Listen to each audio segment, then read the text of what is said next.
Hi, my name's Sian James and I'm speaking for Life, the Basic Manual, from Sedona, Arizona.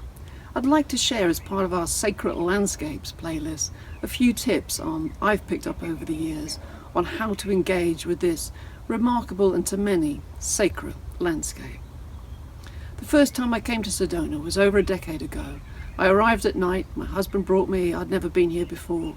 We stayed in a motel, and before he opened the door in the morning, he looked at me with a kind of knowing smile, and I stepped outside and I saw this remarkable unfolding series of red rock crenellations, wonderful peach tone in the rock, green pines, green juniper, and blue sky.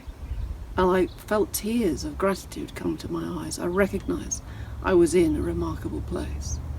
And I've been coming back to this landscape ever since. I'm very conscious of the fact that many people who come to this town have a very short space of time to spend here. They're driving through, maybe like the first time I came here, they're just staying overnight.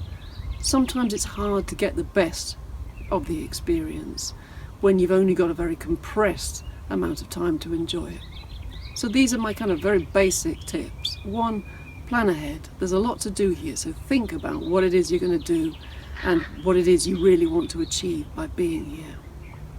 2, and this is the key really for me, try and plan for some time when you're not being guided by a tour guide, you're not in a tourist shop, you're not in a coffee shop, but you've got out onto the land itself, you've found a quiet place, and you just stop and touch a piece of red rock and breathe in and look inward to your own heart to ask yourself, what is it you can learn from this landscape? If you talk to anybody who's made a life for themselves in Sedona, most of them will say to you that actually Sedona in its own way can be quite a difficult landscape. It tends to bring up our shadow as well as our light. For me, how that manifests is that it pulls out my magpie nature. I love going into crystal shops, I love looking at all the shiny stuff. I get possessed by a desire to own. That's part of the shadow I face in myself when I come here. How I remedy this for myself is I look at the principle of reciprocity. This is a sacred landscape to me, so when I come here, I want to bring something to this landscape as well as take something from it.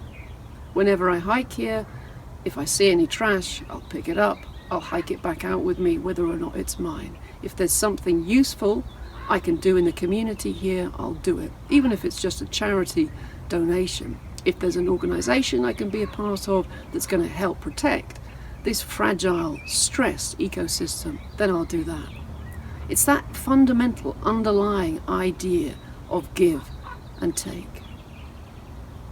My final tip is beware of wolves in sheep's clothing. There are many in Sedona who would like to sell you their version of spiritual salvation. There's a whole host of gurus that look, sound credible. Maybe sometimes they even are credible. For myself, I prefer to look for my own truth and let the actual wisdom of the land itself guide me. In order to do that, I have to be prepared to step away from the tourist trail, be still, be silent, and let it speak to me. Hope that's been of use to you. Thanks for watching.